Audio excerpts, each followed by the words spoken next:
جن میں سر فہرست خدا کی شریعت کا دیا جانا تھا۔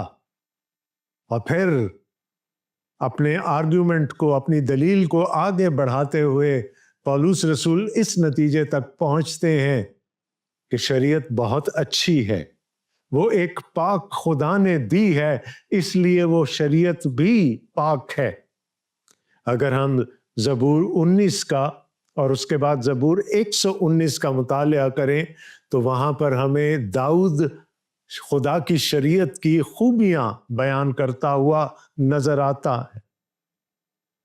لیکن شریعت ایک حد تک ہماری مدد کر سکتی ہے، شریعت خدا کو جاننے میں ہماری مدد کر سکتی ہے، شریعت یہ جاننے میں ہماری مدد کر سکتی ہے کہ خدا کی نظر میں اچھا کیا ہے اور برا کیا ہے۔ اس سے بڑھ کر شریعت ہمارے لیے اور کچھ نہیں کر سکتی۔ شریعت حد کھینچ دیتی ہے، ایک باؤنڈری کھینچ دیتی ہے ہمارے سامنے، اور ہمیں بتاتی ہے کہ اس حد سے پار نہیں جانا، لیکن اپنے آپ کو اس حد میں رکھنا، اور اس کے لیے جو طاقت درکار ہے شریعت ہمیں وہ نہیں دے سکتی۔ اور پھر پولس رسول کہتے ہیں شریعت بہت اچھی ہے، لیکن وہ صرف ان لوگوں پر لاگو ہوتی ہے جن کو وہ دی گئی تھی، یعنی یہودیوں پر۔ شریعت غیر قوموں پر کوئی اختیار نہیں رکھتی۔ اب اس سے اور مزید سوالات لوگوں کے ذہن میں ابھر سکتے ہیں، اور پولس رسول کو بھی اس بات کا علم تھا۔ لہٰذا جب ہم تیسرے باب کے اگلے حصے میں جائیں گے تو چند اور سوالات پولس رسول ہمارے سامنے لے کر آئیں گے، اور پھر وہ ہمیں بتائیں گے کہ جہاں شریعت ناکام ہو جاتی ہے تو وہاں پر پھر بنی نوع انسان کے لیے کیا ہے۔ آج کے پروگرام کا وقت اختتام پذیر ہے، اس امید کے ساتھ کہ آپ ان پروگراموں سے فائدہ اٹھا رہے ہوں گے۔ آپ کا میزبان آپ کے لیے صحت اور سلامتی اور حفظ و امان کی دعا کرتا ہے، آمین۔ اگلے ہفتے تک کے لیے اجازت دیجیے گا، خدا حافظ۔